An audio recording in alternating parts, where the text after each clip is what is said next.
আল্লাহর নবীর সাহাবী আরাম করে যখন চলে গেলেন, তখন আর 5 ওয়াক্তের নামাজ এসে আদায় করতে পারেন না। শুধুমাত্র শুক্রবার দিনে জুমার নামাজ আদায় করেন। বলেন সম্পদ বেশি না কম? বেশি হওয়ার কারণে ঝামেলা বাড়ছে না কমছে?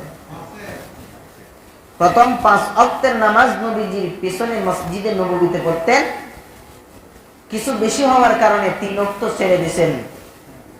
এখন মাঠ জায়গা আরো বেশি দখল করছেন, গবাদি পশু আরো বেশি হয়েছে। এত বেশি হওয়ার কারণে আরো দূরে চলে গেছেন। 5 ওয়াক্তের নামাজ মসজিদে নববীতে নবীজির পিছনে পড়তে পারেন না। আগে তো 2 ওয়াক্ত পড়তেন, এখন এই 2 ওয়াক্ত বাদ। কয় ওয়াক্ত আছে? 1 ওয়াক্ত আছে। শুধুমাত্র জুমার দিন মসজিদে নববীতে এসে জুমা আদায় করেন। আল্লাহর নবীর সাহাবী হযরতে সালাবা রাদিয়াল্লাহু তাআলা আনহু, ওই সাহাবী আরো দূরে চলে গেলেন। এখন 5 ওয়াক্তের নামাজ আল্লাহর পয়গম্বরের পিছনে পড়তে পারেন না। নবী আমার ওই সাহাবীকে 5 ওয়াক্তের নামাজের ভিতরে দেখেন না, 5 ওয়াক্তে মসজিদে নামাজ আসতে পারে না। কিছুদিন যাওয়ার পরে আল্লাহর নবীর সাহাবী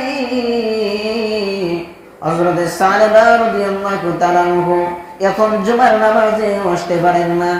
এমনই ব্যস্ততা, এমনই কাজের চাপ, এমনই সম্পদের চাপ, যেই চাপের কারণে এখন 5 ওয়াক্তের নামাজ মসজিদে নববীতে পড়েন না। শুধু এমনটা নয়, শুক্রবার জুমার নামাজে মসজিদে নববীতে আসেন না।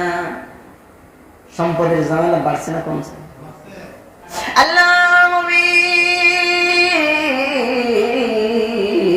বিশ্ব নবীজির কাছে আল্লাহ তাআলা যাকাতের আয়াত নাযিল করে জানায় দিলেন, ও নবীজি আপনার সাহাবায়ে কেরামদের মুসলমানদেরকে জানায় দেন, যারা সম্পদশালী হয়েছে, যাদের সম্পদ আছে, যাকাত দেওয়ার মতো সামর্থ্য আছে, ও নবীজি তারা অবশ্যই যাকাত দিতে হবে, তাদের কাছ থেকে যাকাত উসুল করা হয়।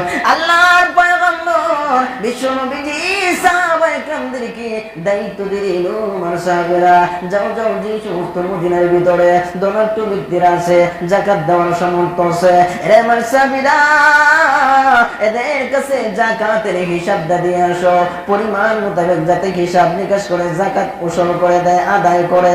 আল্লাহর নবী